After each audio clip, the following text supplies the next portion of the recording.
Thank you for tuning in to tonight's game. Your game is coming up next. But here's some information from the Indiana High School Athletic Association. 6 easy ways to become an MVP. And by MVP, we mean most valuable parent. Like all of us, the parents of high school athletes tend to protect their children from adversity, or they overly involve themselves by advocating for their success. But when they do, they're negating the value of participating in high school sports. Among other lessons, high school sports teach teenagers to take nothing for granted, how to overcome obstacles, and that an extraordinary commitment of time and effort is required in order to reach goals and experience achievement. High school sports also encourage independence and self-sufficiency, attributes that are needed to be successful in life. It's natural for parents to love their children, and it's important to support them in as many ways as possible. With this in mind, here are 6 easy ways that you can be the MVP of your child's high school team. Number 1, attend your children's games as often as possible. Nothing demonstrates interest and involvement more than being there. And be sure to invite Grandma and Grandpa to come along with you. Number 2, cheer for all the kids on the team, not just your own. Here's a test for you. Do you know all the players on your child's team? Could you say hello to them by their first name? Embracing the entire team is a great way to show that your interest is sincere. Number 3, be a resource for your child's team. Does a teammate need help with transportation? Is the team trying to raise money for new uniforms? Is someone needed to organize a pizza party before the tournament starts? Maybe you can help. Number 4, try not to criticize the coach or the officials in front of your child. Hey, you're human, and there may be times when you need to vent. But be careful when and to whom you do it. Criticizing the coaching staff undermines its credibility and tends to put your child in the middle. And games are seldom won or lost because of an official's call. Remember, coaches and officials are objective. Most parents are not. Empower your child to talk with the coach about concerns. Everybody wants more playing time, and understandably so. But encourage your children to have that conversation with their coaches instead of you doing it for them. Giving teenagers the confidence and conviction to speak up for themselves is one of the greatest benefits of participating in high school sports. Number 6, focus on the life lessons your children are learning, not on win-loss records or how many points they're scoring. According to the NC2A, only about 2% of all high school athletes win a sports scholarship, and the average value of it is less than $11,000. But every child will benefit from the lessons they've learned as a result of participating in high school sports for the rest of their lives. It's difficult being the parent of a high school athlete. There's far more emotion and social pressure involved than is ideal. But if you follow these 6 pointers, not only will your children love and respect you, but so will their teammates and coaches. And you might even be named MVP. Thank you for your support of high school athletics in Indiana. Stay tuned now. The Indiana SRN game is next. Indiana SRN, where you're always in the game.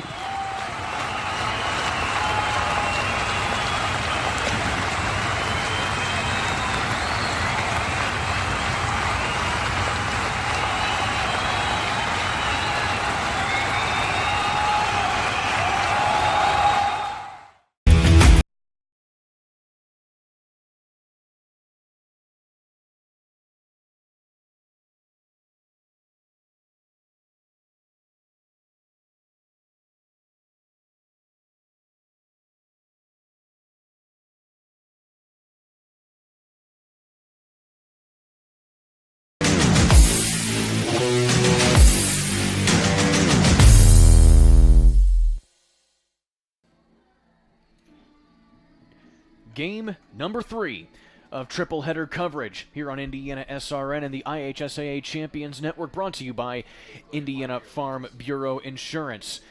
3A semi-state action here in Seymour, Indiana, and at Seymour High School. Columbus East going to be taking on Zionsville in a highly anticipated soccer matchup. Columbus East coming into this contest 17-0. Zionsville 19-0. One team will go home with that unfortunate first defeat of the season, but better it come in the final game of the season than earlier in the season. With Chris Simmons, I'm Kurt Darling, and Chris, we've had a long day of soccer, and it's going to be capped off by a pretty exciting finale here between Columbus East and Zionsville. Yeah, that's kind of what I was thinking. That's kind of what I was thinking. That we've stuck it out. We're gonna do our 3 games, and what's our reward on top of everything else is, man, that third matchup is just it's the heavyweight matchup that you kind of hope to end your day on. And no disrespect, obviously, to our earlier matchups. They were both great in their regards. But this is the one where if you're looking at the schedule today, you're putting a big circle around this one. You've got 2 undefeated teams coming into it. Zionsville, a team that, has had a taste of this glory. They went to that state final game last year, and they lost in double overtime to Chesterton. And so they're looking to right the ship and get back to that and have a chance to redeem that loss. Columbus East, I don't want to say coming out of nowhere, but okay, they're coming out of nowhere. I mean, they were 500 last year, 8-8-1, lost in their sectional semifinal game against Jeffersonville, and here they are now all of a sudden undefeated, looking fantastic coming into this semi-state game. And man, this is going to be a good one. And you were talking a little bit earlier here off the air before we went on the air about how both of these teams have some interesting records here in this postseason. Now, obviously, Columbus East, they've had a couple pretty handed wins. They had a tough matchup against Southport, who won the final in that regional matchup. But then when you're looking at Zionsville, they're the number 1 team in the state right here. Mm-hmm. This is the top team in the state, according to Max Preps, and yet they've actually had a tougher road. Yeah, they've had their 4 postseason wins, they have all been 1-goal games, which is just crazy to think about. But, you're looking at it in their last 4 games, starting with that sectional semifinal game against the Carmel Greyhounds, and they ended up winning that one 2-1. And then after that, they moved on, faced North Central, and they won that one 2-1. So they won their sectional with back-to-back 2-1 wins. And then in the regional, they continued that 1-goal win trend with a 3-2 win over Cathedral, and then a 4-3 win in the regional final against Greenfield Central. So, again, kind of like we talked about with that last game, it's nice to a degree. It's a good thing to know how to win these close games and be able to shut down your opposition. So it's really a nice feather in the cap to be able to close out these close, highly contested games. So Columbus East 17-0. They've had 3 draws coming into this contest, coming throughout the entire season. So they actually, by technicality, are not defeated. So they have all the motivation that they can possibly get here coming into this one to try and make sure they keep it that way going to the state finals. And speaking of the state finals, the winner of today's game will be facing either Noblesville or Lake Central. That game being played up at South Bend St. Joe today, and so that game going to be commencing at right as we speak. And so they will be playing concurrently, and we will be keeping track of that game to see who Columbus East or Zionsville will be playing, either Noblesville or Lake Central. Taking a look at more about this dominant Zionsville team, talking with head coach Rob Jordan earlier this week, he just describes this team as very mild-mannered and just, down to the books and technical. It's one of these teams where they just really try to make sure they expect a tough defense. They're expecting a tough defensive effort from Columbus East. And also, another thing, looking at their schedule here, Chris, Zionsville, they've only trailed once all season. Yeah, that's just unreal. And you mentioned, that they are, according to Max Preps, they're ranked number 1 in the state, but they're also ranked number 2 nationally, which is just unbelievable to see. coming from this Zionsville unit together. Zionsville has scored 60 goals this season, 12 of those coming from Chris Freeman. He also has 11 assists to go along with 31 total points. And also, you're going to be watching out for Ben Wiedner. He has 9 goals this season to go along with 6 assists and 24 total points. On the flip side here on Columbus East, the player to watch is going to be the sophomore sensation Chris Quisenberry, 18 goals along with 47 points. This is a kid that head coach Brad Barber describes as athletic and good off the ball, but he's just the guy that he's very versatile. He can also score with both feet, which is something that's actually pretty rare in a soccer player. No, that's extremely rare. I can't do anything with my opposite foot. That blows me away even just hearing that. So that's going to be something I definitely am going to keep my eye on and see. That would be great to see if he gets a chance to attack with both feet here tonight. Another player who's been questionable all week for Columbus East is Jorge Nieto, the dominant senior. He only has 5 goals this season, but he's more of one of those utility players that Coach Barber says that he's a guy that really needs to be in this game. He's been questionable with a few leg injuries all postseason long. He has played in every game, but we'll have to see if he's going to be healthy enough to go and get the start. And if he does not start, you'll be seeing Adam Weir starting at that mid-swinger sweeper position. Getting closer to kickoff here in Seymour, Indiana. And both teams just going through their final respective pregame warm-ups here. So with that, we'll take a quick timeout. When we come back, we'll have opening kick between Columbus East and Zionsville. Don't go anywhere. IHSAA high school soccer action here on Indiana SRN and the IHSAA Champions Network. Burtner Electric Incorporated has been proudly serving our residential and commercial customers with quality electrical repair for over 33 years. We are fully licensed and insured in electrical wiring and electrician service packages. You'll receive a competitive assessment, whether you're a homeowner or a business owner, first-time or long-time customer. We offer free estimates for any new project. Call our licensed and experienced electricians today.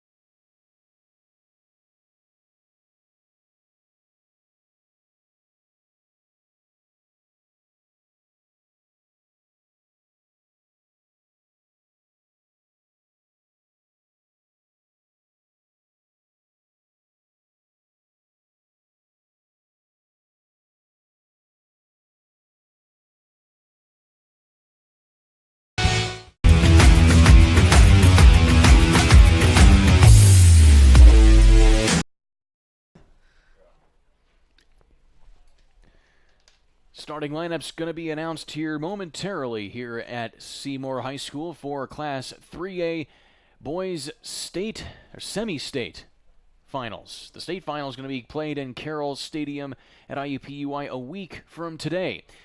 And both of these two teams will be vying for a chance to fill one of those spots in either Columbus East or Zionsville. With my broadcast partner, Chris Simmons, I'm Kurt Darling. And Chris, just, looking at these two rosters, two dominant teams, both undefeated, and what are you expecting from the outset here from these two teams? It's almost like I'm kind of expecting more. I'm torn because I want to say I expect more offense since these are two highly polished and highly talented teams. But on the same side, I think because they're so great, they're also great defensively, so it might look more like what we just saw in that second game. So it might be more of a defensive stalwart kind of game. And, even just real quick, looking at the goalkeeper for Columbus East, and senior Zach Roberts, he's got 63 saves on the year, only allowed 12 goals, and he has 11 shutouts on the year. So, doing the math real quick, out of 20 games, 11 of them he has allowed no goals, so that's over 50% of the time. So it's going to be really, Zionsville might have their hands full here today. Both goalies may have their hands full today, and both goalies will be wearing the number 0 Zach Roberts going to be the starting goalkeeper for Columbus East. He has a grand total of 63 saves this season, only allowing 12 goals all year long, and has had 11 shutouts. Those are quite staggering numbers. In fact, he is the all-time leader in shutouts in Columbus East history, with 36 career shutouts and 16 wins just this season. On the flip side, he's going to be facing Gavin Raff, the sophomore, 41 saves this season, along with 10 goals allowed and 12 shutouts. So one-upping his counterpart in Zach Roberts just a little bit right there is Gavin Raff. And so they're going to be, not only are we going to probably see some highly touted offense, going to see some state class and pretty good world class, or not world class, but either way, some really good goalkeepers here on both ends of the field. Yeah, exactly right. So it's going to be a challenge for both of these offenses, I think, not just, as we mentioned, not just to get through, the defense, but then when the last line of defense, you have that goalkeeper there. When you've got two outstanding goalkeepers here today, I really think goals might be at a premium in this one once again. So both teams introducing the starting lineups here for today's contest. The finale of a triple header here at Seymour High School, and the stands are packed for both teams. Both teams traveling very well here tonight. Zionsville, about an hour and a half drive from Seymour. And Columbus East, not a far drive for them at all, just a straight shot up I-65 from Seymour, only about maybe a half hour or so. But yeah, I think these Zionsville fans would have driven anywhere in the state to come and see this team play. As we talked about, just the accolades they've racked up this year, how great they've looked, undefeated, number 1 in the state, number 2 in the nation. I mean, I think these fans would have traveled a lot to see this great team play.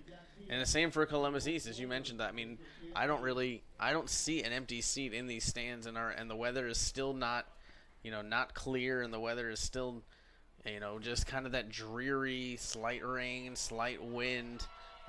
Looks like the sun is, kind of trying to peek through, but there also is a lot of clouds, so it's hard for it, and it's just been one of those days. One good thing, though, is the radar is looking a lot better. Only a few spotty showers, and not that dense, continuous rain that we have seen for most of the first 2 games that we've had here at Seymour High School. As both teams have been introduced, getting set for 80 minutes of high school soccer here in southern Indiana. A chance to go to the state championships on the line between these two squads. And you get a look at the top-ranked Zionsville Eagles. And Gavin Raff, the goalkeeper there, going to be starting, having some staggering numbers there. 41 saves for him this season. Opening kick will be taken by Zionsville, who won the opening coin toss before this contest. And now the Zionsville faithful getting into it here with the Let's Go Eagles chant. Columbus East also with a staggering crowd here as well. We are set for action, and we're good to go for this Class 3A semi-state final game between the Eagles and the Olympians.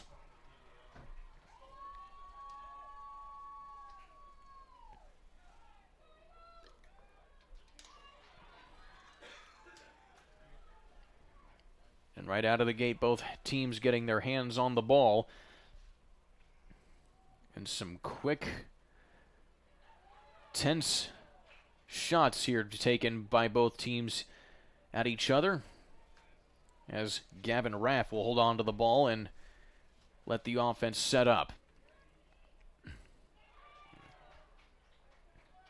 And that ball kicked out of bounds by Columbus East. That'll be a throw-in here for Zionsville.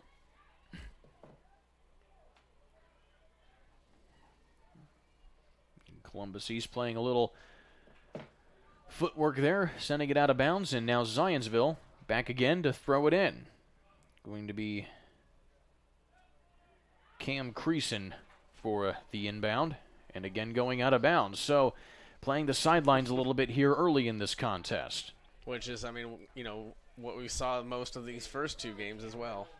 Like, it just is randomly zooming in, and it won't stop. Like, Clay can, like, hold it with the remote. Like, he can hold it off, but, like, And so now, let's go, it'll just automatically. going back and forth here, Zionsville trying to establish a little bit of a possession, but Columbus East really playing some good defense here early. If it's unplugged, it's like on one of those camera zooms. Yeah, Columbus East doing a great job just keeping the ball and the Zionsville attackers in front of them and not giving them any really space to breathe. Get in and, like, damn it, I have a trash bag over it.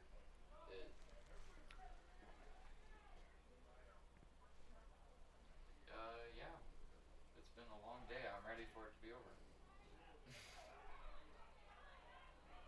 Very long day. And now here's an organized attack from Columbus. Here's a shot and blocked off by the Columbus defense. I already went up there and tried to mess with it. I did everything I know how to do, but the game's already started, so I can't really.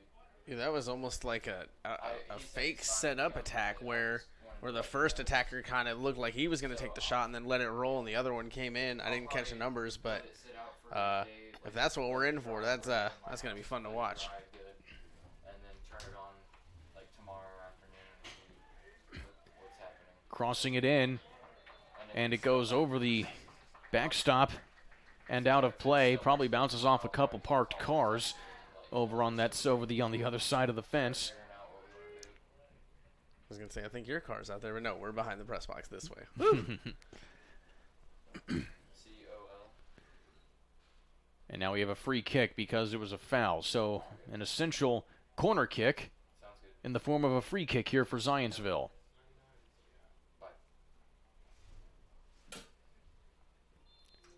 So here comes the kick, and no player is able to try and get some contact down low, and it sails out of play, and it'll be a throw-in for Columbus. No, it'll be a goal kick.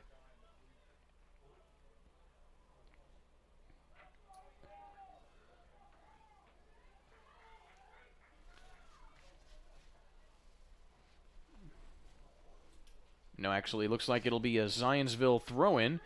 It looks like it was tipped out a little bit there by Columbus East.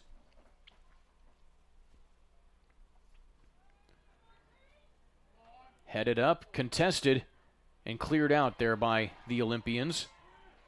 But Zionsville able to keep it in play. And now, here come the Olympians on the attack.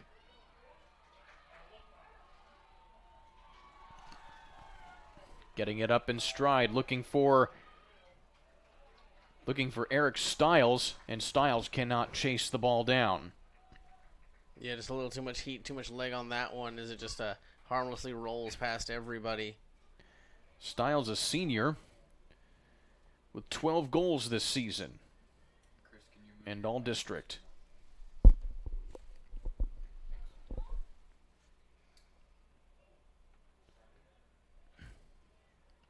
Zionsville looking for something right there, but Lorenzo Martinez cannot track it down.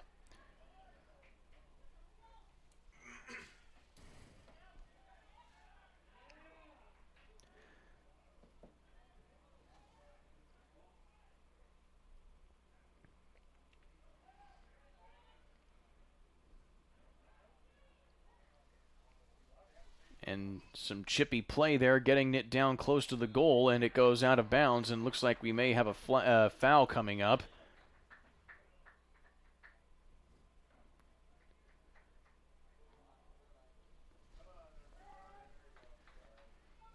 And it'll be a free kick for Zionsville from the same spot as the last one.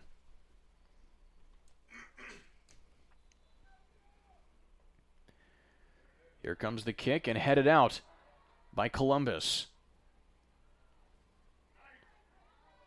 The ball almost picked off there by Alec McCarty, but it goes out of bounds, and the Olympians will throw it in here.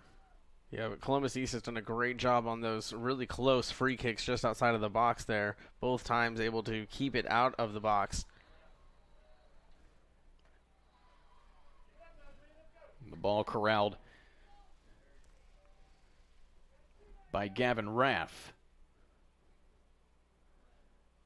Now he'll send it high into the air and contesting for it. And Zionsville comes up with it.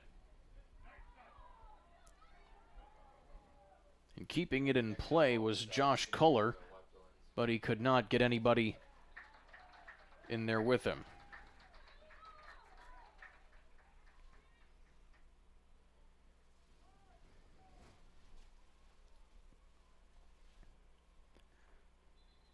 Cam Creason to throw it in.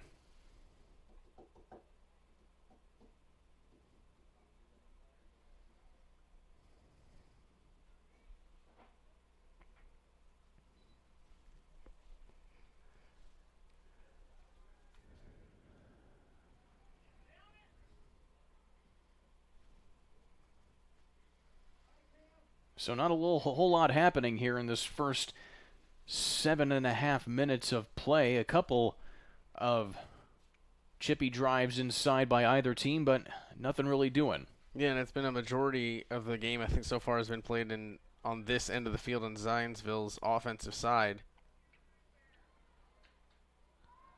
And Zionsville just trying to keep it on this side of the field. They're really ramping up the pressure a little bit these last couple drives. And it'll sail out of bounds for Zionsville. Yeah, you almost get the feel that this isn't like those other two games where both teams are kind of feeling each other out. This is full force go. Show me what you got. I'm going to show you what I got.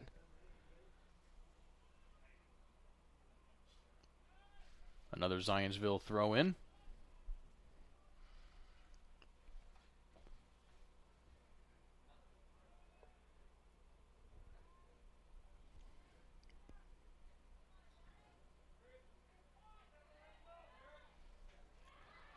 Now finding his attacker, here's Sanchez. And Sanchez trying to get it in, and he cannot do it. Trying to get it off to Chris Quisenberry, and it goes out of bounds, and Quisenberry now will try to get the corner. Yeah, there's the first real attack from Columbus East, and it almost worked. It looked really good there. But just ran out of room, did the Eagles attacker there, or I'm sorry, the Olympians attacker there, Christopher Quisenberry. And Quisenberry puts it up and almost rolled in there by Corbin Hatcher, but he cannot get it to go. It goes over the crossbar and out of play. So now both teams have defended, deep in their own zone off of a free kick or a corner kick here successfully. So you can kind of check that one off the list and still waiting to see who can strike first. So the goal kick, after a few volleys here, ends on the ground with Columbus East.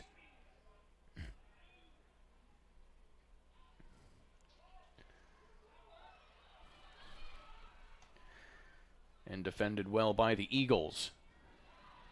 Still keeping the pressure on are the Olympians.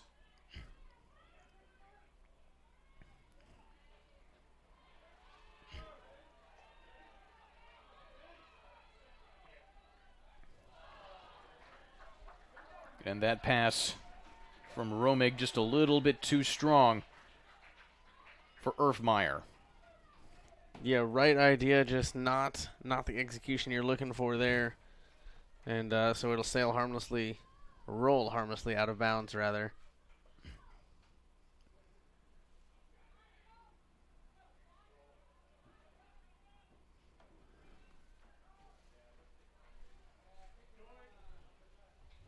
There's a long ball out of play and will settle for a goal kick here for Zionsville.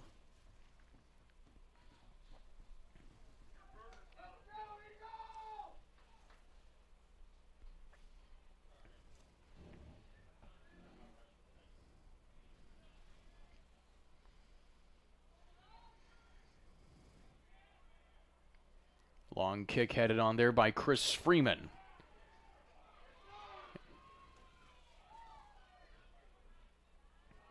Looking and finding now the flanker here, Martinez, and he can't control it, and it goes out of play.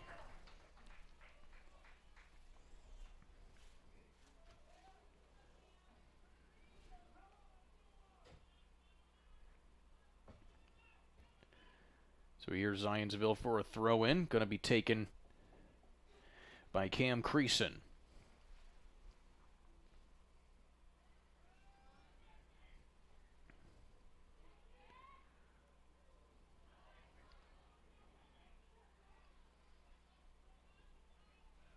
Cross goes in and is easily handled by Zach Roberts, getting his hands on the ball for the first time today. Columbus East with one shot on goal so far, about 12 minutes into this contest. Other than that, the offense has been lacking pretty much on both sides, but Zionsville really keeping the pressure on them, though.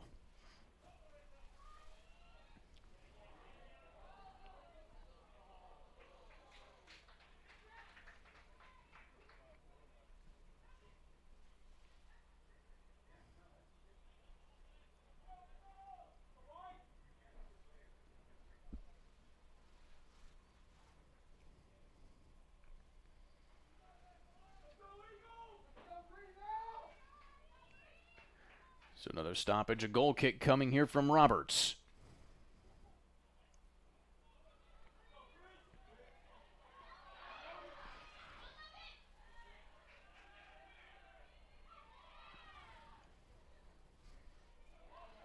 I think I've seen more headers so far in this game than in our first two combined. A lot of just going back and forth between these two teams.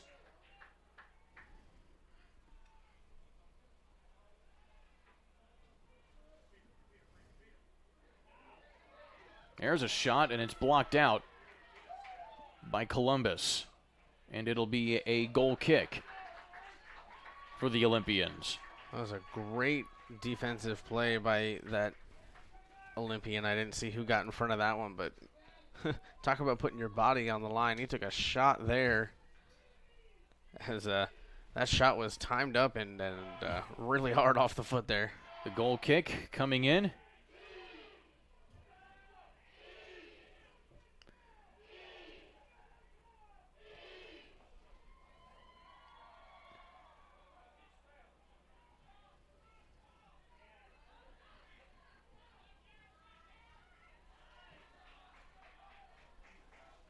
Here's Culler trying to get the cross to work for him, and it goes out of bounds. And another.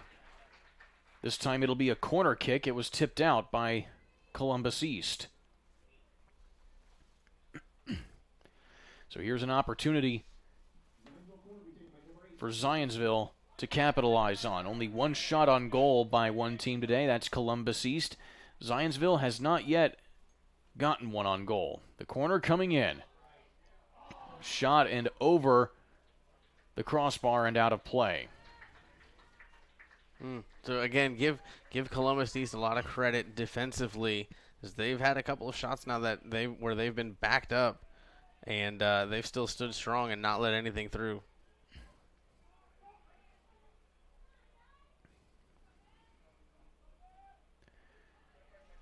Jarring for the ball. Columbus East coming away with it. And his attacker onside. That's Klein. A shot, blocked, score! Logan Klein off the tip from the defender, and it rolls in for the Olympians, 1-0. Wow. Wow. What a turn of events. He was onside, and here's Logan Klein just getting a little tip from the defender, and it rolls in for a goal. What a lucky break there for the Olympians, and they take the 1-0 lead over the top-ranked Zionsville Eagles. And Zionsville quick back here on the attack. Here's Martinez trying to find something and make it work, but it goes out of play. Well, how about that for a punch in the gut to the Eagles there from Columbus? Yeah, that's a huge punch and a huge wake-up call to the Eagles that Columbus East is going to be another one of these tough opponents that if they're going to win, they're going to have to bring their A game, that they're not just going to coast through this this possible underdog Columbus East team. That goal coming in the 23rd minute or the 25th minute of this contest. as both teams now trying to settle back down. And Zionsville with some ground to make up here. The long inbound from Ben Romig.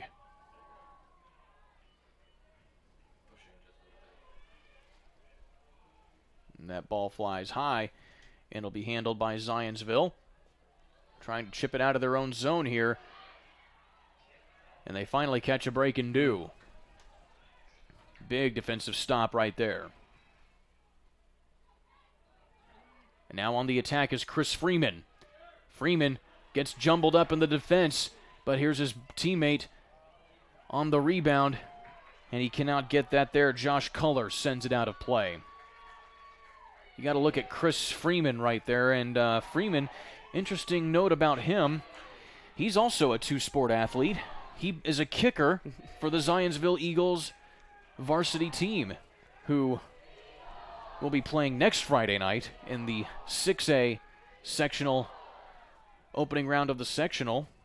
And even though he's playing soccer and quite good at it, it looks like, according to Coach Rob Jordan of the Eagles, that he actually might be going the football route in college. He's gotten some looks from IU, Purdue, and the University of Cincinnati. So a highly sought-after commodity there for his leg. Well, yeah, that's an impressive list of colleges to be looking at you as a kicker. And, yeah, I mean, you know, it's one of the old adages, well, if you can kick a soccer ball, you know, you can kick a football, and vice versa. So, maybe not as common as you think, but that's awesome that, you know, that he's able to use that leg in two different sports. It's pretty impressive. Here's Freeman right now, bringing it upfield. Leads his teammate Ben Wiedner. Wiedner bringing it in, got to cross, and it's blocked out and kicked away by Columbus East. On the attack now, Evan Miller. He gets his pocket picked and is pulled down, and we're going to have a foul and a free kick for Zionsville. Both of them getting their feet tangled up a bit. And now Zionsville with a chance to capitalize right here on a free kick. And Romig there for the Olympians, not happy with the call. Felt both players got tangled up evenly. But nonetheless, it will be this all-important free kick for Zionsville. Chris Freeman, the kicker, to take it. And he will just roll it in there to try and get his teammates set up, but nothing makes of it. And on side right here is Quisenberry with some interesting footwork. He has some help now trying to cross it in. He rides the baseline, and it's kicked out of bounds. No, it stays in play and away, and now they're going to say that it was, in fact, out of bounds, and we'll have a corner kick coming up. Quisenberry showing some athletic ability right there. Yeah, kind of throwing me for a loop, doing things that I could never have done even in my best prime days. But, yeah, Quisenberry, just some great footwork there. Quisenberry with the cross. Header goes toward the goal, and it's blocked out. And cleared away by Zionsville. Now on the attack here is Alex Carr. And Carr gets his pocket picked by Corbin Hatcher. And Roberts sends it in back in play.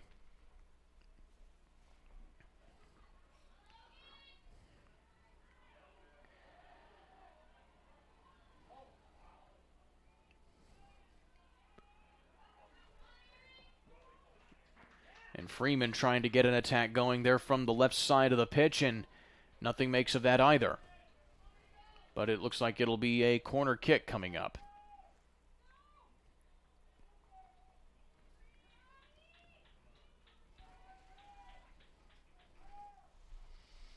It looked like for Columbus East, Eric Stiles, I don't know if he got poked in the eye or something, but he went down about midfield. He was slow to get up. Freeman with the cross. Go inside. Saved off the hands of Zach Roberts. A heads-up play from the goalkeeper. Put that down as a shot on goal for Zionsville. And now Columbus East going to bring it up, but it's intercepted here by Zionsville. Now the Olympians back on the attack.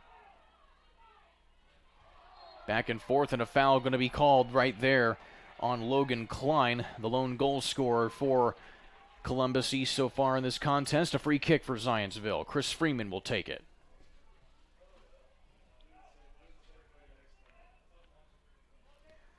Long ball put inside. Here's a put off the crossbar, and it goes out back in play. It hit the crossbar and bounced back out. Wow, a tough break there for Zionsville. Really ramping up the offensive pressure, and it just doesn't work for him right there. Yeah, and you know, sometimes when, you know, as soon as you find yourself down, that, like I said, it kind of is that wake-up shot, and Zionsville looks much more potent offensively right now, and that one was, I don't know, would you say mere inches away from getting in under that crossbar and in? That was very impressive header. So that goose egg stays on the Zionsville part of the scoreboard as the long throw-in is headed up and nearly put back in. It's a free ball in front, and there's going to be a foul called on Zionsville, or rather on Columbus East. It actually went out of bounds. So it's going to be a goal kick. So it touched the baseline and will go as a goal kick back to Columbus East. So an interesting turn of events there on that offensive possession for Zionsville.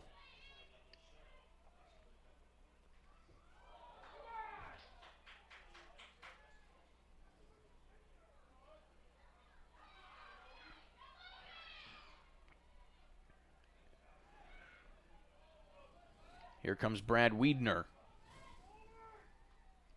Wiedner looking for his teammate Alex Carr. Carr tries to cross it in, but it's defended well out by Columbus.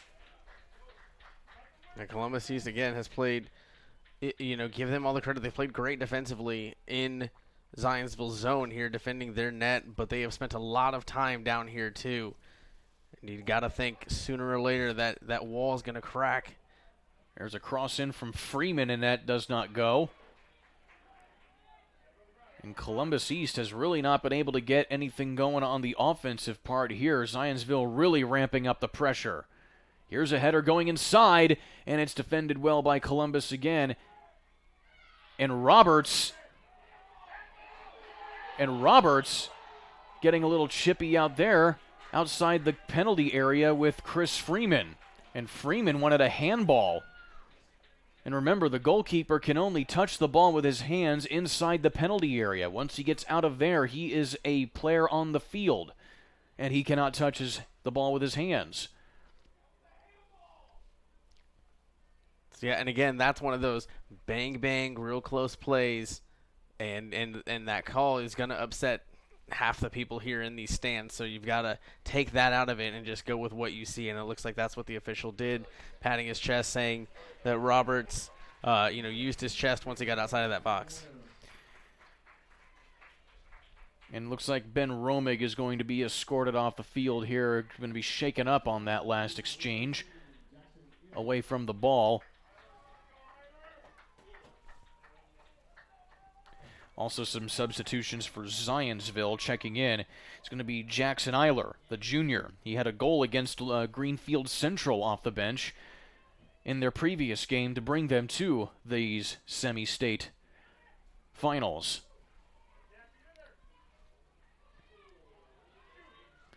There's a shot from Chris Freeman, and that goes awry.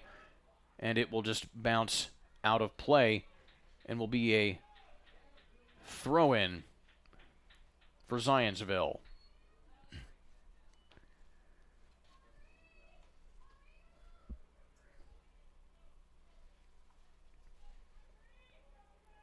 So we've got about just under 16 minutes left in this contest.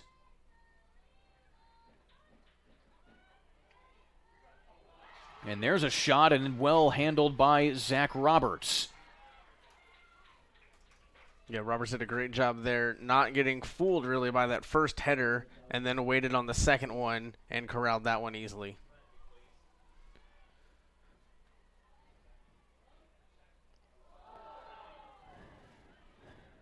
There's some rough play there. Going to be a foul called on Columbus, and we'll get a free kick. Chris Freeman to take it again. Once again, the kicker for the Zionsville football team, pulling double duty in the fall. Long kick from Freeman. Sets up Alex Carr. And Carr, here's a shot, and just wide. Josh Culler with the shot there, and it just scampers a little bit wide to the left, and that will be another shot on goal, but no dice for Zionsville. It goes out of bounds. Man, once again, that was one of those, looks like a bit of a fake out where, they had an attacker jump on the ball, looked like he was going to kick it, and he didn't. And that one ended up just wide. Here's the cross from Freeman, and it's punched out by Roberts.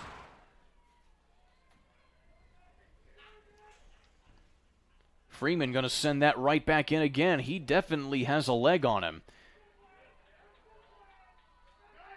Inside from Eiler. Here's Wiedner, and he gets his pocket picked by Columbus East, who finally clears it out of their own zone. And it'll be corralled by Gavin Raff of Zionsville, who will roll it back up to his defenseman. Cross midfield, Wiedner. Wiedner tiptoeing the sideline as the rain starting to fall again here in Seymour after we had a little bit of a dry spell. Freeman with Quisenberry on him. Can't get anything moving there, and now Columbus going to try and keep this ball and get a solid offensive possession. They have not had one for the better part of this first half, outside of the goal that they got, that was scored by Logan Klein off of that long pitch. Coming up field now, picked off there by Alec McCarty. McCarty looking to set up Josh Culler, but can't connect, and now Columbus East will take it. Up top looking for Logan Klein, but with two defenders around him, he's not going to get much of it, and it'll sail out of bounds and will be a corner, and looks like he was offsides on that play. So it'll be a goal kick.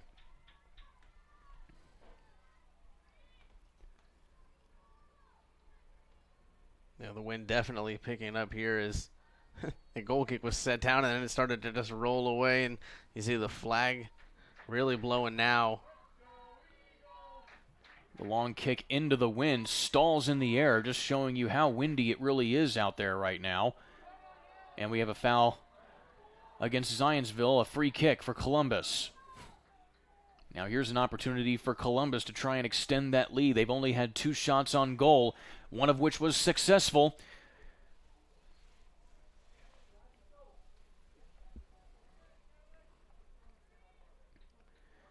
And taking the free kick will be Corbin Hatcher.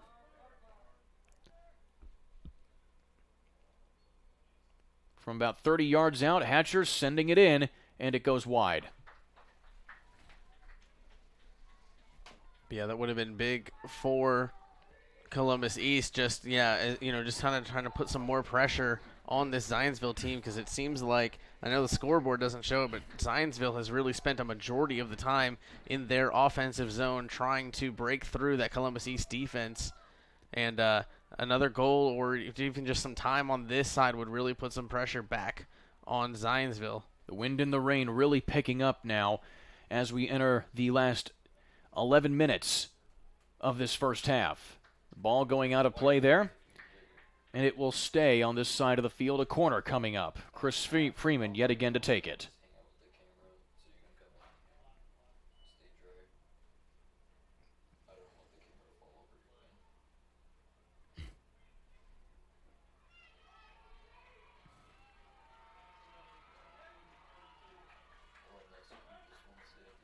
So now we have a substitution here for Columbus East. We're going to have Jake Hofilich, the freshman, see his first action of the afternoon.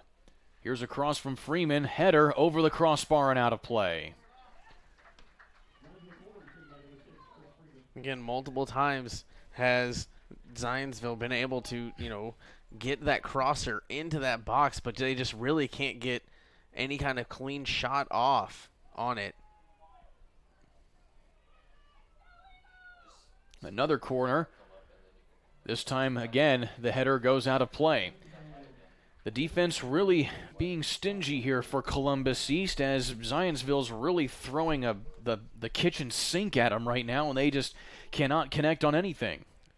Yeah, you're exactly right. It looks like Zionsville, I mean, I'm sure they have more tricks and moves up their sleeves, if you will, but I'm sure, they've thrown everything so far that they can think of at this Columbus East defense, and give credit where credit's due. This Olympians defense has not cracked at all.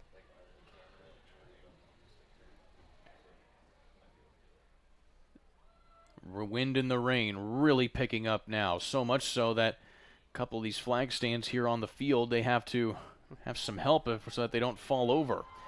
Now here's an attack from Columbus East. But right there to defend it out of play is Jackson Eiler. Chris Quisenberry really hasn't been able to be who he is a whole lot, and that is one of those athletic scorers that you just see there time and time again, really cracking down on defenses all over the state.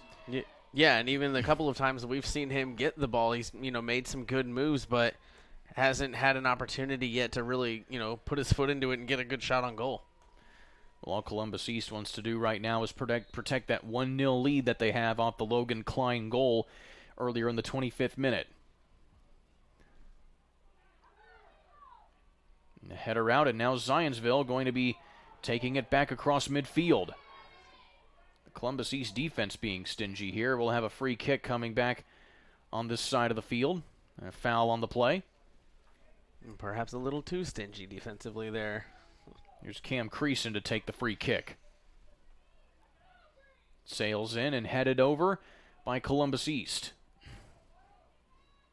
Quisenberry tries to handle it, but it slips past him, and Zionsville will let the goalkeeper, Gavin Raff, huddle it and slow things down here. 8.5 minutes left here in this first half. 1-0 is your score. Columbus East carrying that lead. Jackson Eiler bringing it up the field. And now Evan Miller. Miller gets his pocket picked. And Columbus East getting it back. And an exchange. Ball sails into the penalty area. Shot! And it's saved by Zach Roberts. Roberts has been effective in that goal tonight for Columbus East. 3 saves on the day. Yeah, and coming into today, it's 63 saves, 11 shutouts, has only allowed 12 goals all season, and is Columbus East's all-time leader in shutouts with 36. Trying to protect that shutout right now are the rest of his teammates.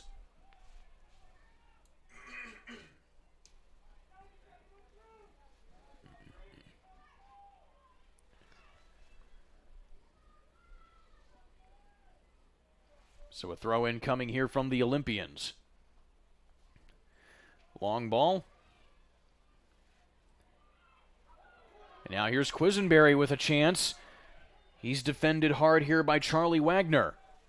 Quisenberry gets it tackled away by Wagner. It goes out of bounds and will be a throw-in for Columbus East. Some solid defense there from Charlie Wagner of Zionsville. I was going to say, yeah, that's a win for the Zionsville defense for sure, even though, it will be a throw-in for Columbus East. But again, anytime you can get the ball away from Quisenberry, that's a win in my book.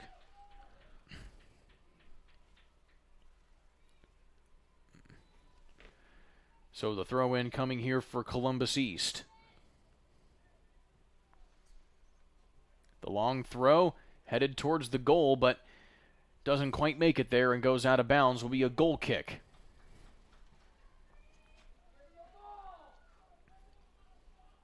And we're coming up on 6 minutes in this first half, so as we've seen, that's plenty of time for this Zionsville attack to mount a couple of more shots, you'd imagine, as they've got 4 shots on goal already in this one. So, they would love to get that equalizer goal before halftime. Chris Freeman with a big run here. Freeman taking it himself, has some help, and tries to set up Eiler, but it gets crossed out and incomplete there, but there's another shot, but it goes well wide of the goal, so that will not be a shot on goal. Chris Freeman trying to get that pressure back up and ramped up here for Zionsville. Yeah, we've been talking about the power in his leg, but he's showing a little speed there with those feet, running from about midfield right up to the penalty box line.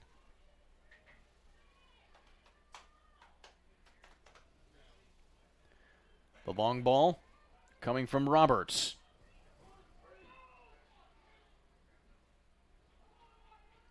And now Wagner leading that defense of the Zionsville Eagles. Gets it back across midfield for his offensive players. Leading on now, Jackson Eiler tries to track it down but cannot. It goes out of bounds and will be a throw-in for Columbus East.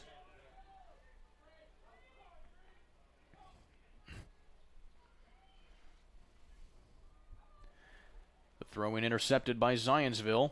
There's Carr to Freeman. Freeman tries to send it in, well defended by Columbus East. On that there was Eric Stiles.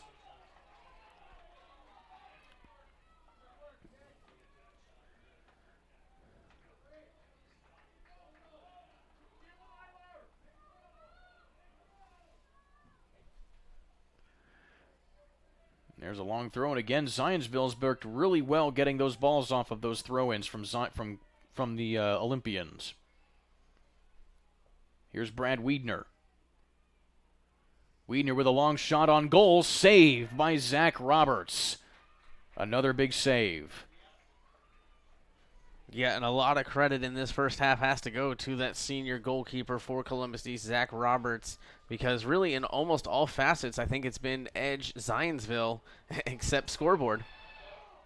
Gavin Raff corrals it for Zionsville away from Quisenberry. And quickly back upfield go the Eagles with 3.5 minutes left to play in this first half.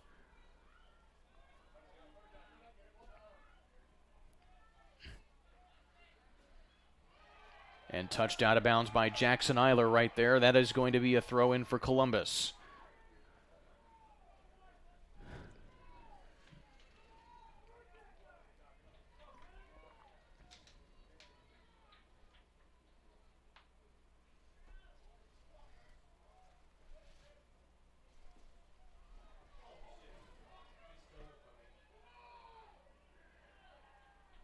Some fans wanted a foul there on that exchange as Quisenberry was trying to get something to work and it didn't go.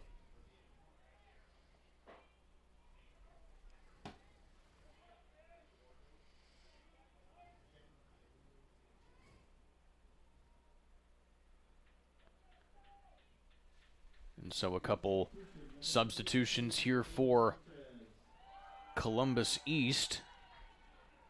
Checking back in is going to be Kevin Galindo Sanchez, the sophomore. He has 4 goals this season.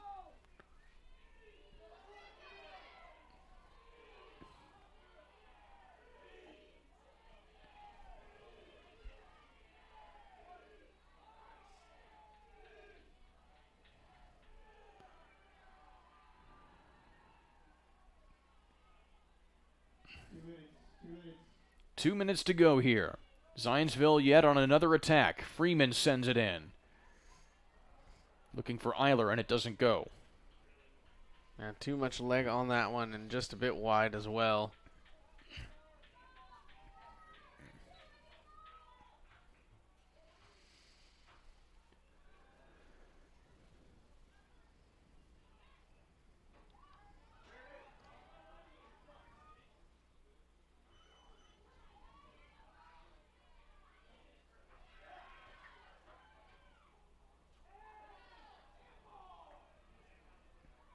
Here's Freeman.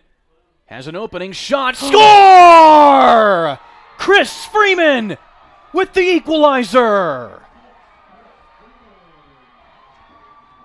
What a play by Chris Freeman. Just to split the defender, get enough room, and here's the replay. And just getting it in there was Alec McCarty. And after that, it was all Chris Freeman. Just the toe to get it right past Roberts and gets it away from the shutout. And with that, we're knotted back up again. 1 goal apiece. Just an unbelievable kick there from Freeman, who, if we've talked about, is the kicker for the football team. And that's kind of what that looked like, is he just planted and got as much leg into it as he could.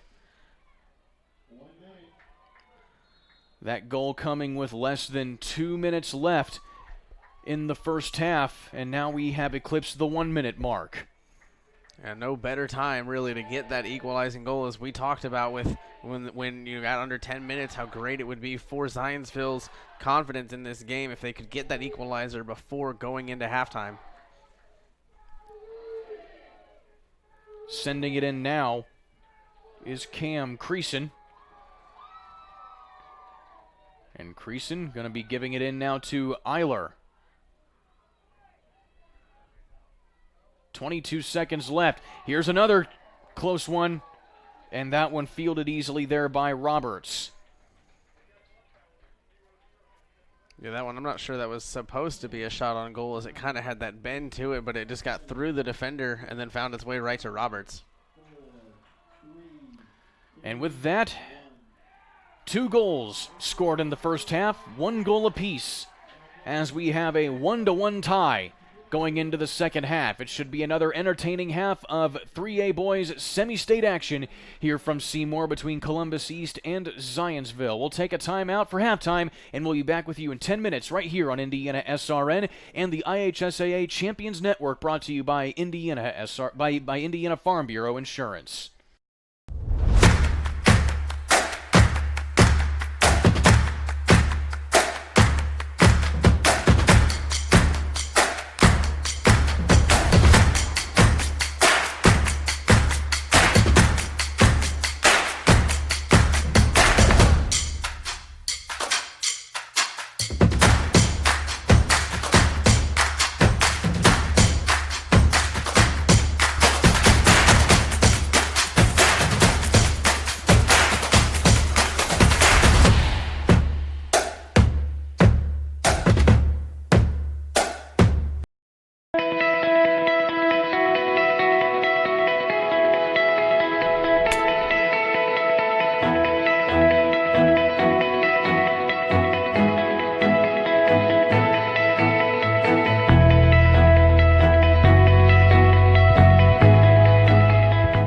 The foundation was a dream that I had when I first took over as commissioner in 2011. And one of the first questions that was asked to me upon assuming the new job was, what are you going to do to help schools?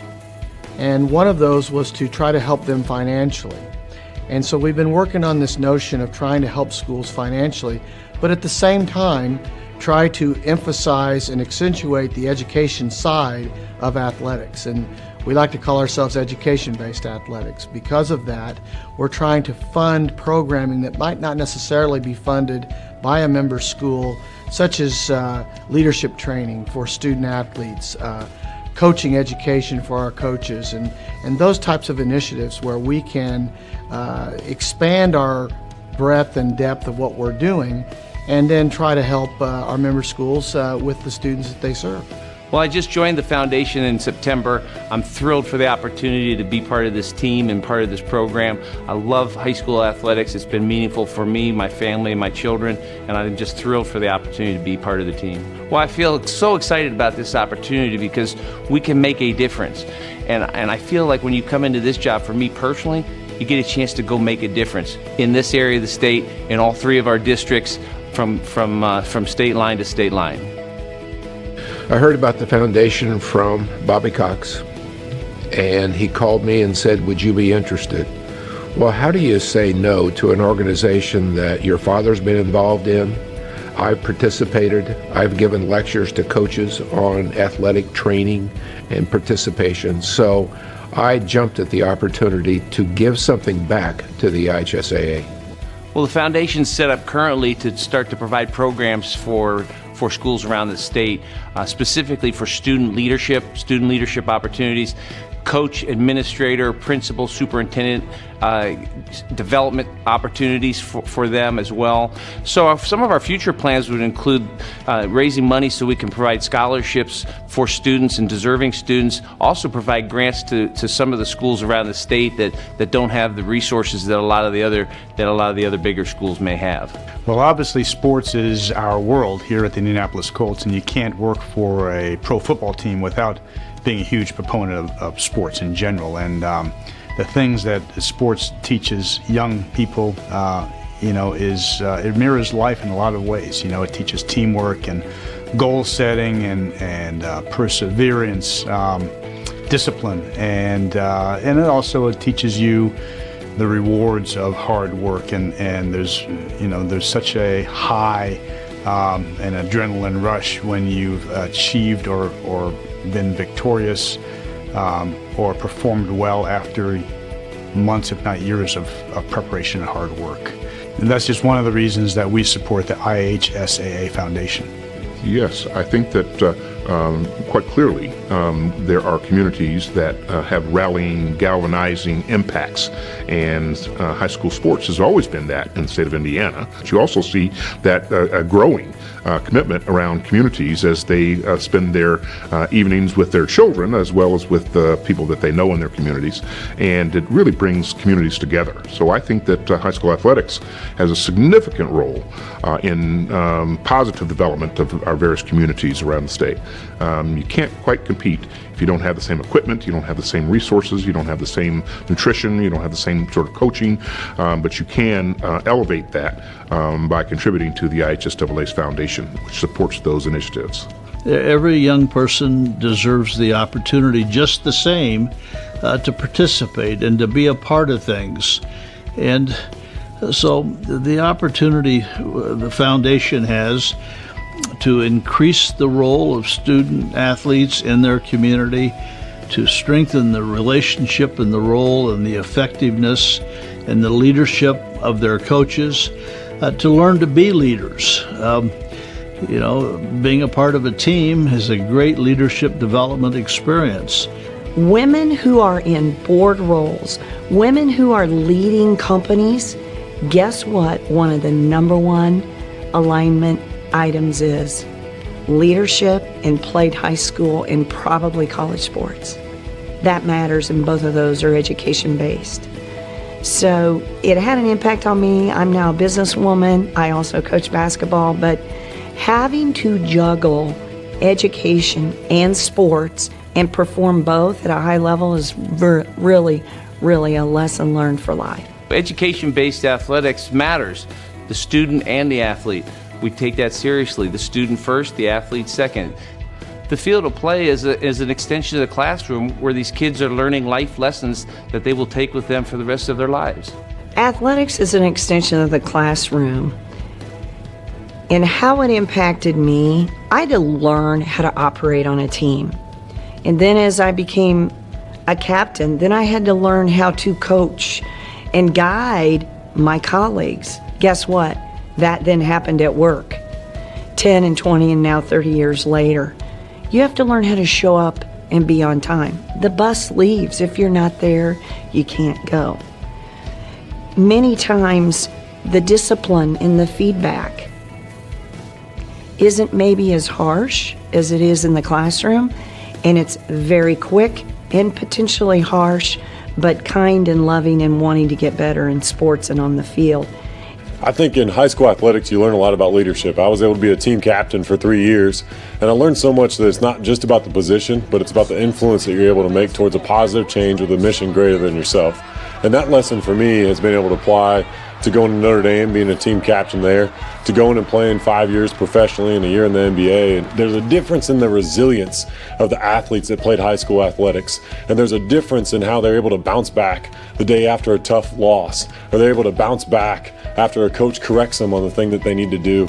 And the resilience and the opportunity to be able to lead in that way is something that's going to carry well past, but be able to be learned better there than it can, in my opinion, any other place.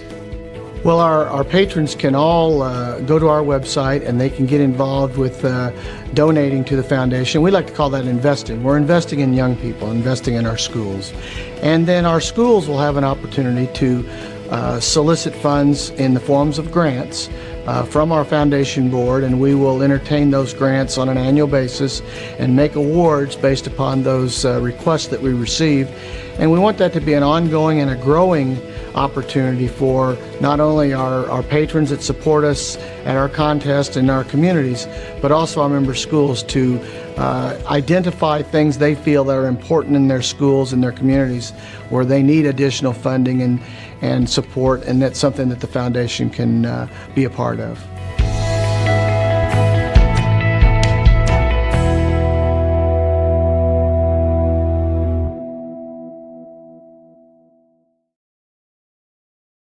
There's no greater anti-poverty measure than to give a person a job. That helps them start to change that trajectory. Morales Group is a full-service staffing company that provides temporary labor in the Indianapolis, Central Indiana market. It was a challenge that was given by my father. He wanted me to give back much more than I had been. Then I realized that when he said more, he wanted me to see how I could give more. And it wasn't just in money, but in time and in services. And that's how the Morales Group was created. I started off at Morales Group as an intern. I interned for 3 years before going on full-time staff here. What I love most about Morales Group is that big family aspect. I come from a big family in Mexico, and since the company is continuously growing, I feel like there's always a new member of the family that I get to know. We're willing to give. We're willing to serve others, and we're not expecting something in return. Come talk to us. We would love to work with you.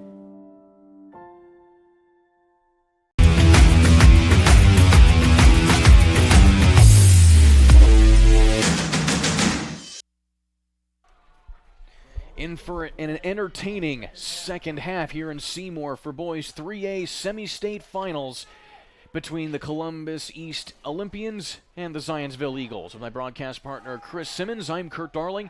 Another 40 minutes, Chris, and it was an entertaining first half, to say the least. Yeah, it was, I mean, as good as you could have asked for coming into this matchup with the heavyweights that we talked about, undefeated teams, and Zionsville getting that equalizer goal with just about a minute to go in that first half. Very important for that team going into halftime tied rather than being down a goal. The winner of this game to face either Noblesville or Lake Central in the state finals, to be played just a week from today in Indianapolis. In the first half, Logan Klein getting the go-ahead goal and striking first for Columbus East, but then right out of the gate and right before the end of the first half, you had Chris Freeman, the leading scorer for Zionsville, getting the equalizing goal. And that is how we have approached the 1-1 scoreboard that you see on your screen here at the moment. And Zionsville wasting little time to try and get ahead for the first time in this matchup. Brad Wiedner getting contested there to go out of bounds for a goal kick for Columbus East.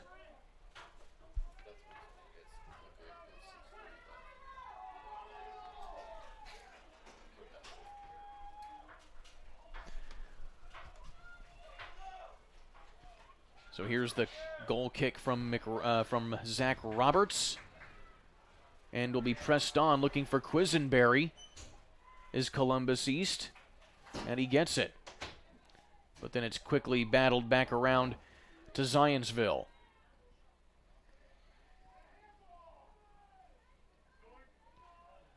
And now here's a long ball again, this time trying to get Sanchez set up there and cannot get that done. That was funny. He kicked it right out of bounds and went right on that tent on the sideline there. That was a perfectly placed out of bounds kick.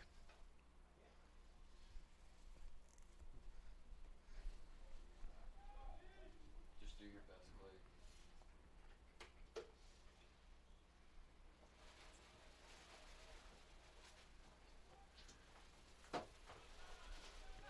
So here's the inbound now. And it's going to be taken back and goes back and forth between a couple players.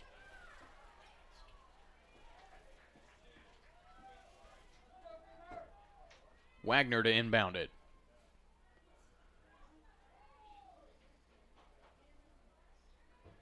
Here's Freeman with the long ball. Tries to set up Lorenzo Martinez, but leads him just a little bit too much. And will go out of bounds for a corner kick. Rather, a goal kick, excuse me.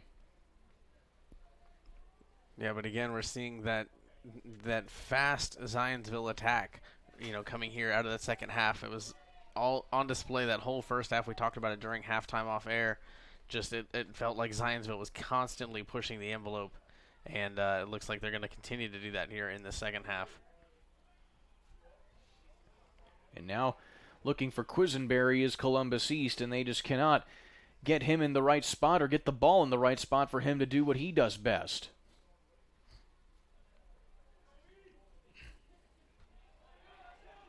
This time, they've got Erfmeyer, who is onside. He tries to cross it into Quisenberry and well defended out of play.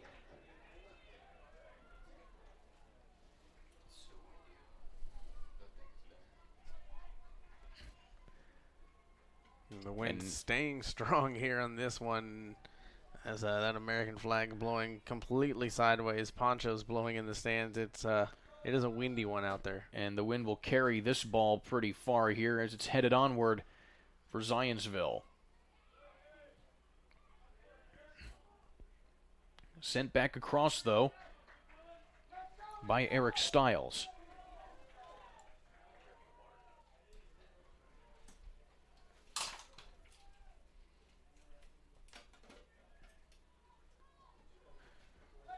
Another goal kick here coming from Gavin Raff. Gave up that one goal but has a few saves right now. He actually has yet to record a save, but he has had 2 shots on goal sent to him and giving up that one goal.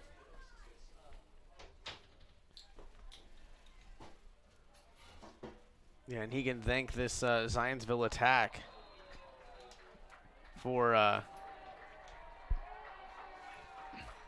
and we've got a free kick coming up and a yellow card. A yellow card assessed to Branson Young, which means he will have to exit the game for the time being, and he's going to be replaced.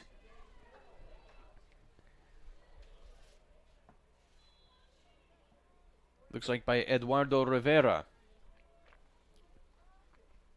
Freeman sending it in. Whoa. And that goes out of play. So that's the first yellow card that we've seen here tonight. Yeah, all day in our 3 games, and so that was fun. I was hoping maybe we would see one today, just because it's not something I've ever experienced in my very minor soccer experience.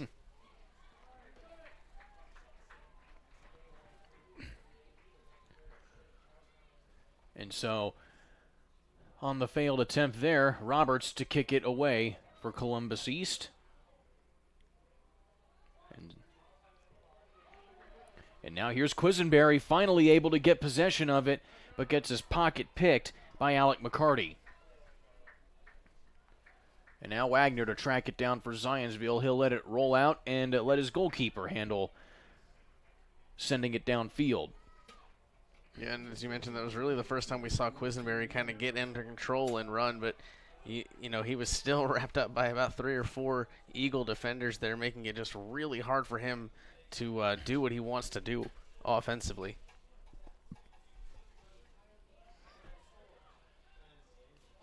Zionsville sending it on. Alex Carr coming away with possession of it, runs in to Rivera. And that'll be a free kick coming up here for Columbus East.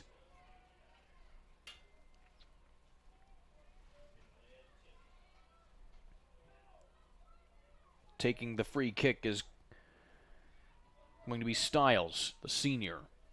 Stiles sending it in.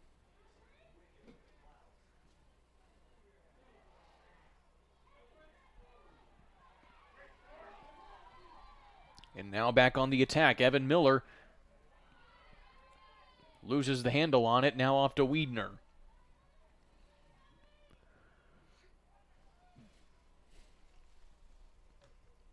The cross inside, looking for Freeman, but it's well defended and out of play by Ben Romig.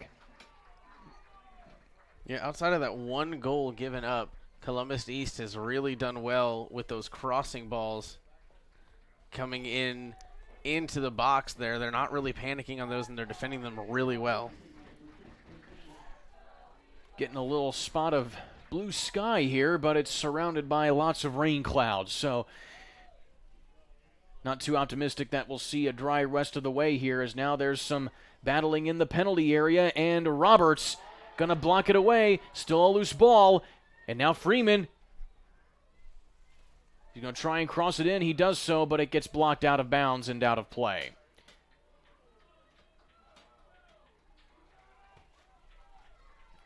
So a good defensive stand there from Columbus East off of getting all that pressure from Zionsville. And Zionsville's been putting a heck of a lot of pressure on Columbus East throughout the majority of this matchup, but nonetheless, it's still a 1-1 ball game. Yeah, you got to give a lot of credit to Columbus East. They have hung in there really tough with this really potent Zionsville attack. I know they gave up the one goal, but in all honesty, they've only given up one goal. Zionsville with 6 shots on goal tonight. One of them has been true. Approaching 30 minutes left in this contest. On the line, a trip to the state finals for Class 3A, where they'll meet either Lake Central or Noblesville. The long throw in is cleared out by Columbus East.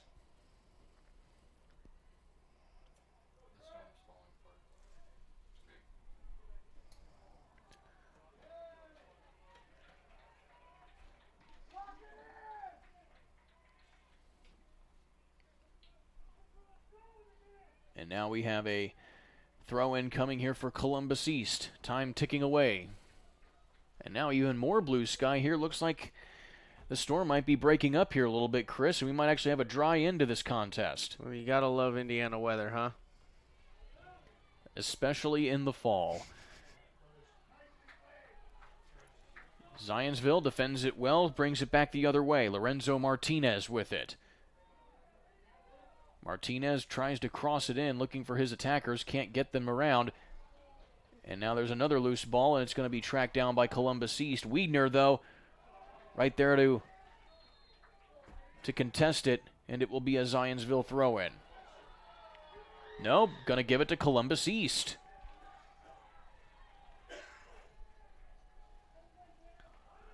Well, the rain goes away, but the wind really picks up here. These flags flying all the way out right now.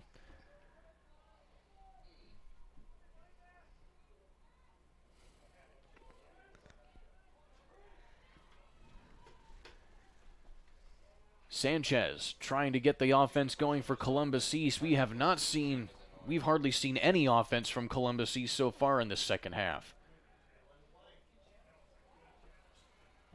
Quisenberry is onside. Here we go. Crossing it in. Saved by Gavin Raff. Big shot on goal there from Quisenberry. Really trying to get some fire into this offensive effort from Columbus East, but it just hasn't really gotten there yet.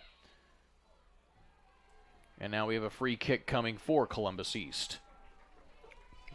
Yeah, Quisenberry, I mean, has been nothing short of incredible, just effort-wise and the things he can do, and he's only a sophomore for these Olympians. So you look forward to, these next couple of years, and bright things ahead for that young man.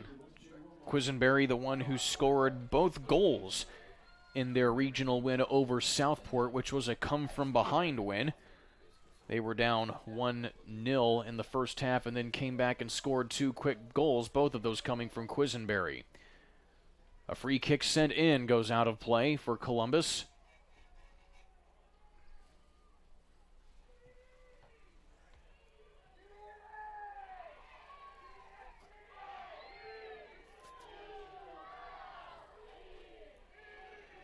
And the throw in gets it to Leighton Erfmeyer.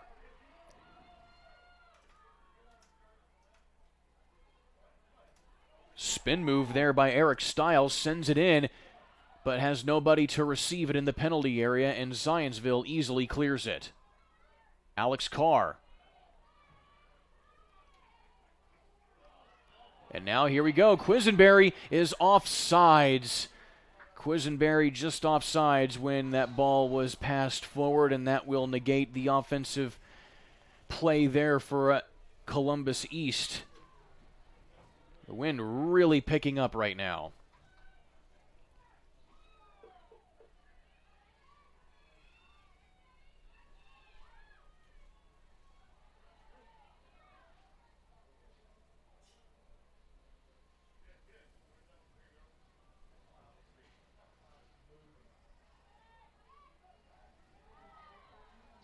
Here's a hard attack now from Alec McCarty, and the ball just steers to the left, rather to the right of the goal.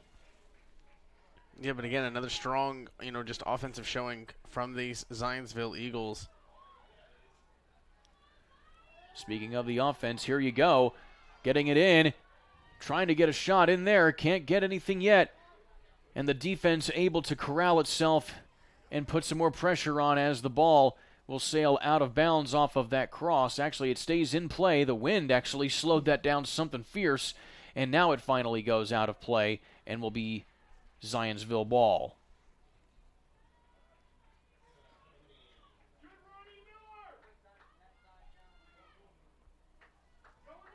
So Evan Miller was the one on that attack there, trying to get it moving.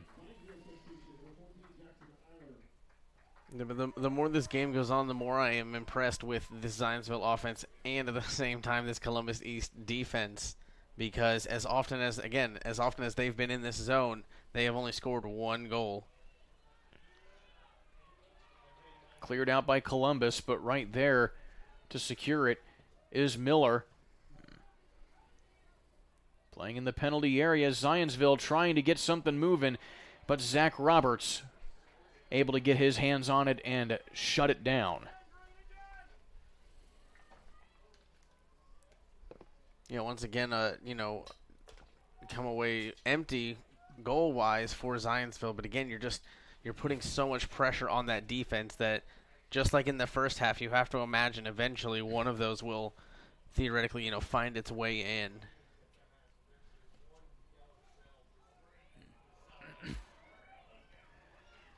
And here you go, Chris Freeman coming on the attack for Zionsville, has some nifty footwork, tries to keep it up. He slips and cannot recover, and it's cleared out by Columbus. Big break for the Olympians there as Freeman came running with a full head of steam. And we saw what happened the last time. He got basically right in that spot, straight on goal, right at the edge of the box there. He tied this game up, and he was looking to take the lead here for Zionsville for the first time tonight. Under 25 minutes remaining. The score is 1-1. And if nobody can score a goal by the time we get to full time, we go to an extra overtime period.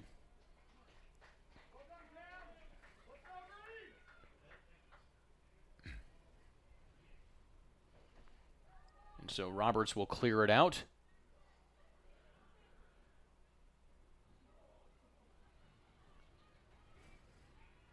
And Columbus trying to organize an offensive attack here, but just nothing going right now. Anytime they get any offense, it's only in a quick spurt where they try to get it to Quisenberry. They haven't really been able to operate in the Zionsville part of the field.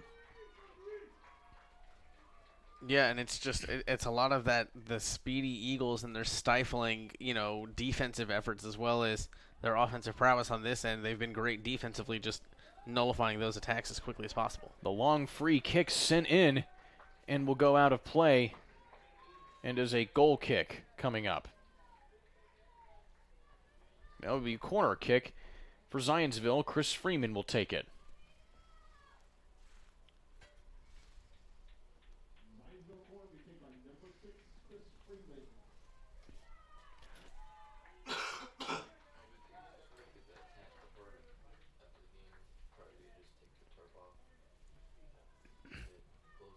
Here's Freeman, the cross inbound, and Roberts will punch it out.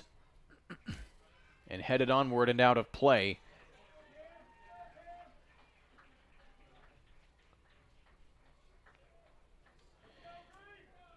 It's going to be Rinston Romy, the one who fielded that out of play. Inbounding it is Cam Creason.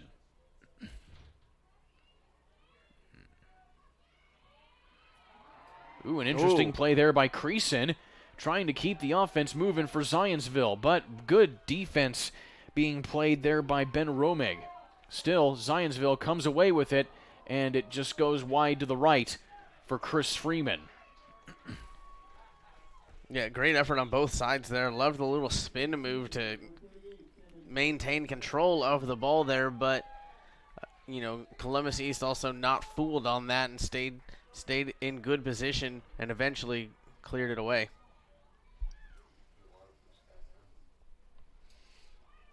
And look at this here, Chris. We've got a bunch of blue sky after it's been raining all day. Well, you know what they say. It's better late than never, I guess. But it is beautiful. I'll give you that. Approaching 21 minutes to play in this second half. Someone has to get a goal. Otherwise, we go to overtime.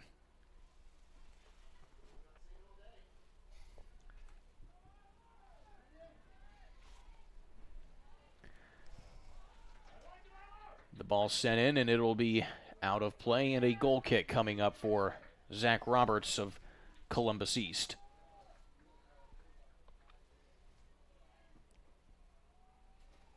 And give a lot of credit to Zach Roberts as well. He's only have 3 registered saves on the day, but he has made countless plays along with this Columbus East defense to keep this a 1-1 game.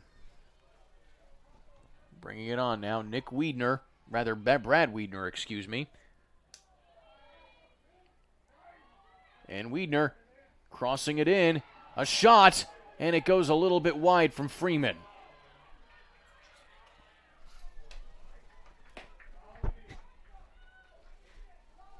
And Columbus clears it out momentarily, but now here you have Ben Wiedner bringing it back in. Another cross inside, looking to head it, and not quite the angle that you want right there if you're Jackson Eiler, and it's cleared back out.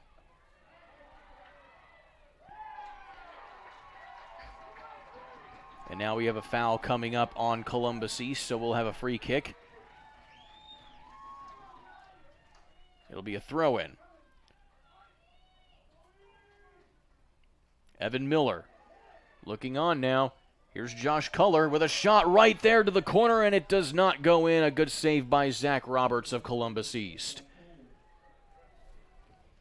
That's now 7 shots on goal by Zionsville today.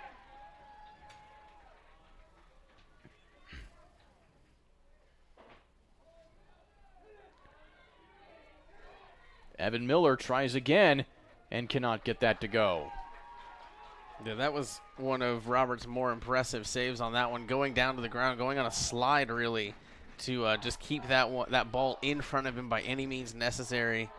And just give him all the credit that you can for keeping Columbus East in this game.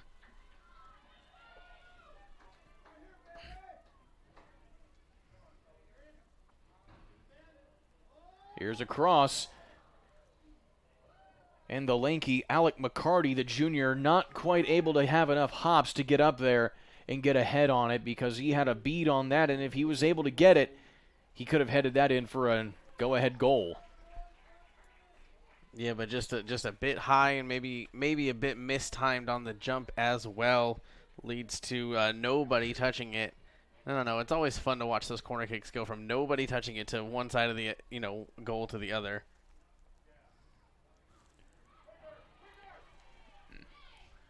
And now here's a little spurt from Columbus East, finally getting it onto the Zionsville side of the football field.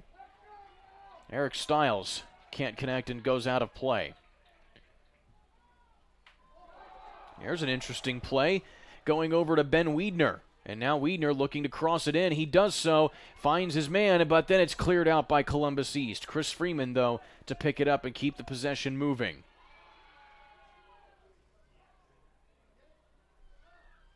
Freeman sliding to keep possession. And we have a foul coming up. And it's a foul on Zionsville. Chris Freeman getting a little too rough right there. A free kick for Columbus. 17 and a half minutes to play. Yeah, and I really think Columbus East needs to start fighting back a little more and adding a little more pressure offensively. They've done great defensively, but as we saw in that first half, eventually, all it takes is one shot to get through. So offensively, Columbus East really needs to put something together.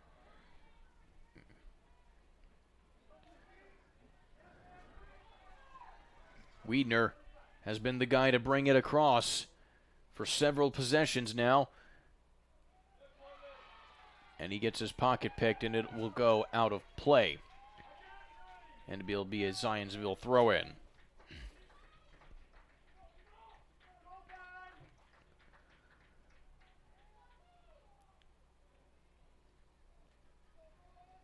So here's Cam Creason to throw it in.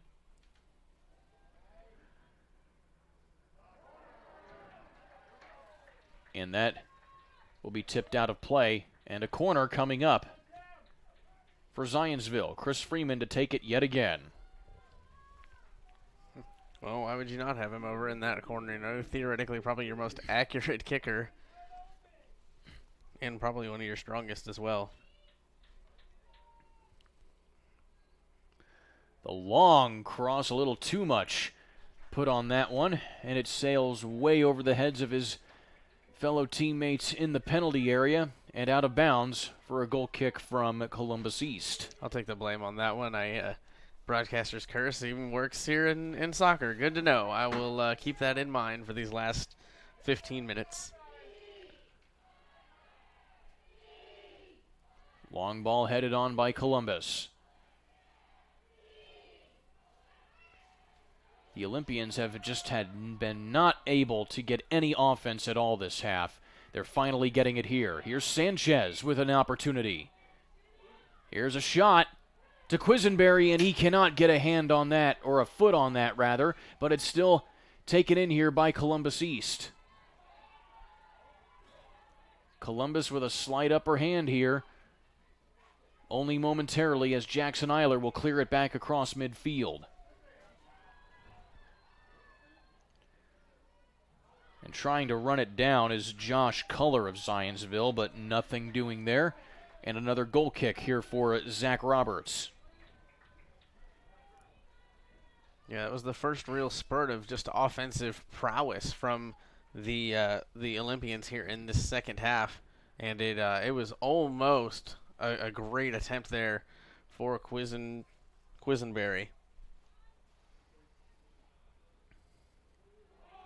And now here's an opportunity for Quisenberry. He's onside. He has a little bit of help coming, but then gets tripped up and bullied down there by Charlie Wagner. Still, the offensive effort is saved by Eric Stiles, and he brings it out to the left side. Stiles trying to avoid, gets it in, and is crossed out and kicked away by Wagner. Whoa. Whoa, whoa. That was a long ball. That was actually Chris Freeman. And there is an illustration of just how much oomph he can put behind that. He sent that soccer ball almost 80 yards from one goal to the other. And it almost bounced in for a long goal. I was going to say, if it was more accurate, or if that was what he was trying to do, yeah, it did. It fooled Roberts enough where it bounced in front of Roberts and over him. So, my goodness, that would have been one for the books for sure. That was a very, very long heave off the boot of Chris Freeman. And now here's an attack from Zionsville, and it's punched out by Roberts, and it will go he was standing out of bounds when he hit that. It was a corner. Now here's Freeman trying to get it inside. Jackson Eiler wasn't there to get it back. and it still stays with Zionsville here. And once again, this is Zionsville just repeatedly, putting quantity shots and pushes on this Columbus East defense. And we'll see how much longer Columbus East can hold. Long throw in, tipped out, and it scores! It's good! Zionsville takes the lead. Well, there it is. There's what we were talking about this whole half, just kind of playing out like the first half, where repeatedly shot after shot after shot. Finally, one for Zionsville goes in. And if I'm not mistaken here, this may be an own goal on Zach Roberts. We'll see who touched it here. I can't see who scored the goal. No, it was a clean goal. It was a clean goal. And with that, Zionsville takes the lead 2-1 after being down 1-0 earlier in the first half. And you can give that goal to Josh Culler. That is now his 9th goal of the season. So off the throw in from Chris Freeman. Freeman will be given the assist, and the goal given to Culler. Right as we get some sunshine flying on the side of Seymour High School right there. So with 12 minutes left, Columbus East now sees themselves in a deficit, and they're going to try desperately to get the equalizer to send this thing to overtime. So yeah, now we will see how Columbus East responds to being down for the first time today. We saw it in the first half with Zionsville. They didn't panic. They just kept attacking and attacking and attacking. We'll see if Columbus East can kind of give some of that back.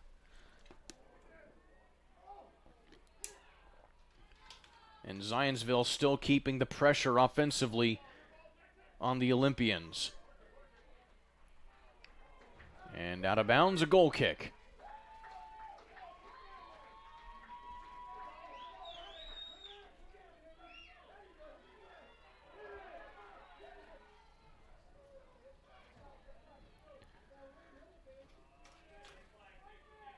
Here's Freeman.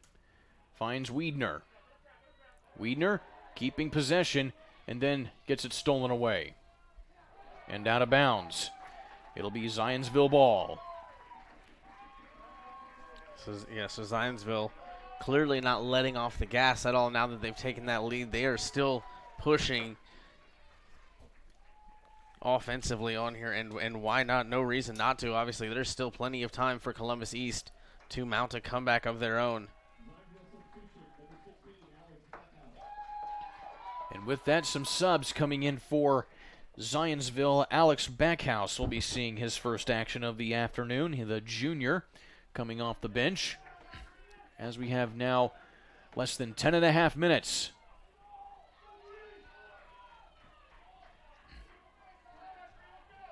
You can just see it right there. The ball being blown off the line because the wind is just really whipping right now. Here's Josh Culler. Leaves it for Wiedner. The cross from Wiedner. And unable to connect is Evan Miller.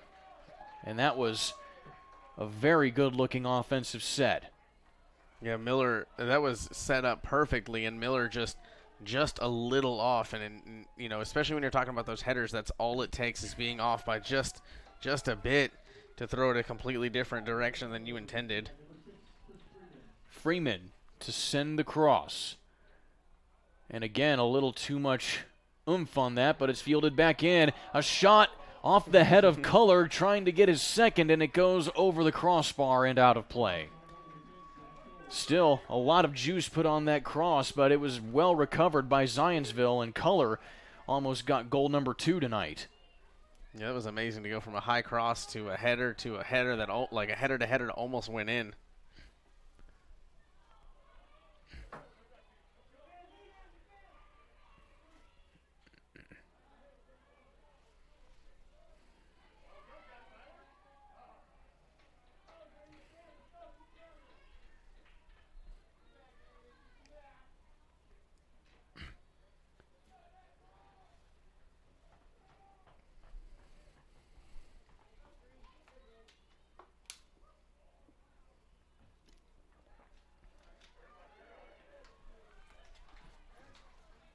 Leading Wiedner now is Zionsville. Wiedner with a shot, and that's blocked away by the defense. Wagner bringing it up over to Freeman. Now Jackson Eiler with a cross inside, nothing there.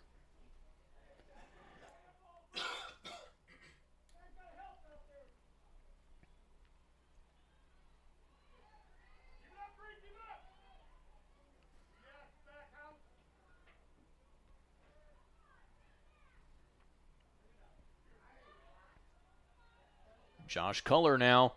He already has a goal. Leaves it for Wiedner.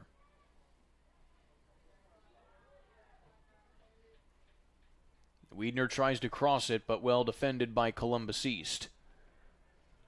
A little surprised to see Culler not just take a shot there, but instead leaves it for his teammate Wiedner, who unable to set anybody else up, and so now it'll be a throw-in back for Columbus East.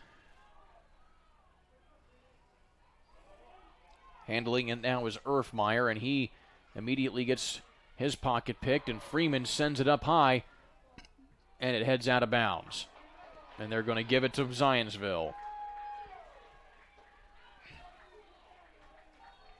I don't know how you give that to one team over the other. That looked like a bang, like an instant kick to kick, goes straight up in the air and out of bounds, but obviously one team has to throw it in, so you just kind of go with what you best saw.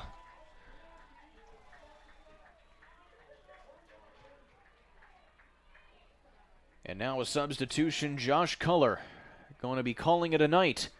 He leaves the game with one goal, the go-ahead goal. That will likely have sent them to the state finals if Columbus doesn't have anything to say about it in these final 6.5 minutes.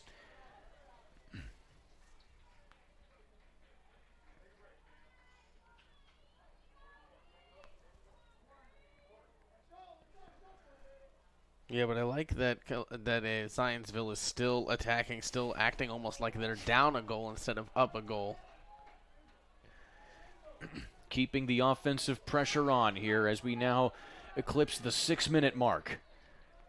If there's a time for Columbus East to make a move, it would be now. Looking off of Quisenberry.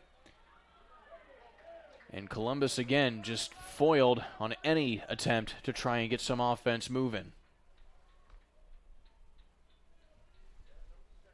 Yeah, it just seems like any time Columbus crosses that midfield line, it's just instantly snuffed out, and Zionsville takes it back.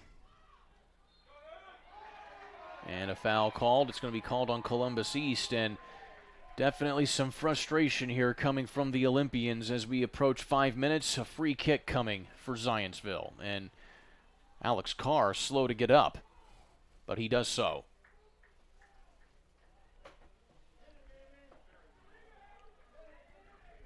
So taking the free kick will be Chris Freeman.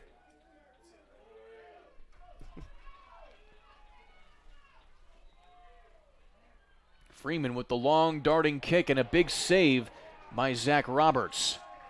That is a shot on goal and a save. Roberts now with 6 saves today, adding to his total now 68 saves on the season, adding to his record that he holds at Columbus East.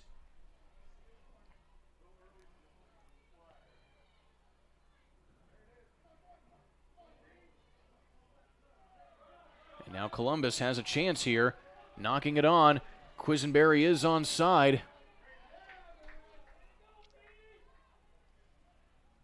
And it goes out of play.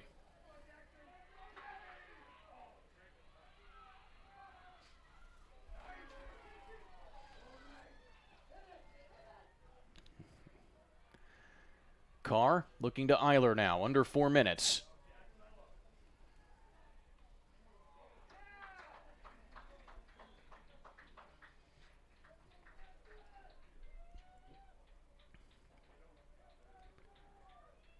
Chris Freeman coming over now to take the corner kick for Zionsville. Right, so going to be a throw-in, excuse me. A short throw-in. And out of bounds again, back to Columbus. Yeah, Columbus, watching that clock, running down and feel that pressure mounting, trying to come back and get that equalizer goal. They just can't even seem to get it away from Zionsville.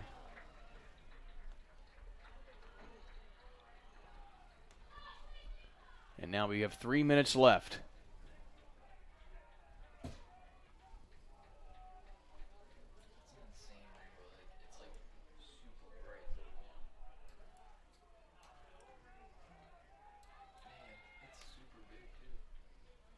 And you can't see it on your screen right now, but we have a little bit of a rainbow. After a long day of rain, it's good to see the rain come to an end there. Yeah, as you can see it right there, you can see the double rainbow. It's actually connected, so it's a good little way to bring this day to a conclusion. Had lots of soccer played here in Seymour, IHSAA semi-state. And just as we say that, it starts raining. You have to love Indiana weather. You've got to love Indiana, yes. Finally seeing some sun come out as the clock stops. And they're going to reset the clock. And it's going to be, they're going to add some time, about 2:42 to the game clock. Maybe they want to.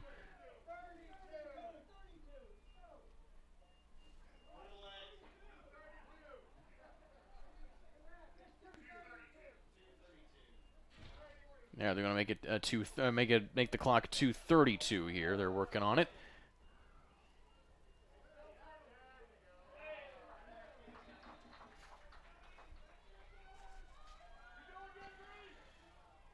So the clock moving again. 2-1 is your score. Columbus East trying desperately to get in a position to get the equalizer. Quisenberry knocks it on now to his teammate Hofelich, but it goes out of bounds, and it will be a goal kick for Gavin Raff. And Gavin Raff, the goalkeeper for Zionsville, he's had a pretty easy second half. Hardly any offense on this side of the field for Columbus East. He's basically just had to sit back there and watch his teammates do work. As we now get under 2 minutes to go.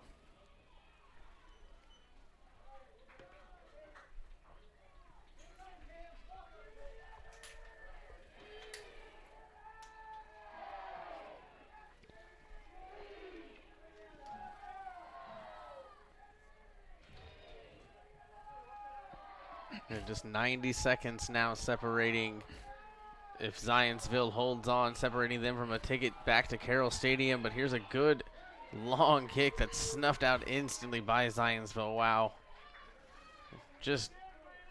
They're so fast on both sides of the ball here, especially in this second half once they took that lead.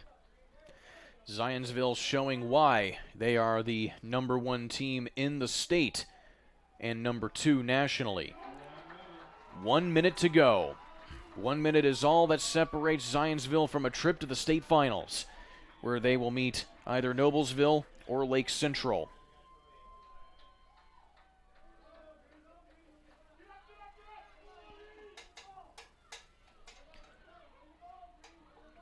On the other hand, can Columbus East just even get one more shot at trying to equalize this game up at 2?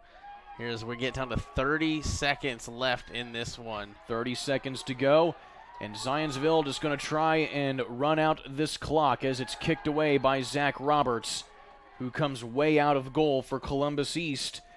And with that, just a few more ticks of the clock, and that should do it. Under 10 seconds to play. Columbus East falters after going up 1-0. Zionsville retaliates with 2 unanswered goals, and the Zionsville Eagles have punched their ticket to the state finals in Indianapolis, where they will meet either Noblesville or Lake Central. Final score, 2-1. The Zionsville Eagles take it. A heck of a game that we just saw there, Chris. That was well lived up to the hype of the heavyweight matchup. We saw punches, not literal punches, but punches thrown, by both teams. Columbus East strikes early. Zionsville doesn't panic. They get the equalizer goal with just about a minute to go in the first half, and I think that gives them that confidence that, hey, we're in this thing, we're fine, we are who we are, we're good. And then they come out in the second half and keep pressing and pressing and pressing and pressing, and eventually get the header to sneak in past the great goalkeeper for Columbus East. That's Zach Roberts, who had a heck of a game but did allow those 2 goals. But again, just a heck of an effort from Zionsville here to take this one and punch their ticket to Carroll Stadium. 10 shots on goal from the Eagles, 2 of which connected. The 2 that mattered, that will punch their ticket to Indianapolis. Final score for tonight's game, Zionsville Eagles 2. The Columbus East Olympians 1. Zionsville going to Indianapolis for the 3A state finals in boys soccer. Well, that will do it for us. Thank you so much for joining us here on Indiana SRN and the IHSAA Champions Network for this triple header coverage of semi-state action here in Seymour. We will see you in 1 week at the state finals in Indianapolis. For Chris Simmons and all the rest of us here at Indiana SRN, thank you so much for tuning in. Don't go anywhere. We will see you in a week. I'm Kurt Darling saying so long from Seymour. You've been watching IHSAA Soccer on Indiana SRN and the IHSAA Champions Network, brought to you by Indiana Farm Bureau Insurance.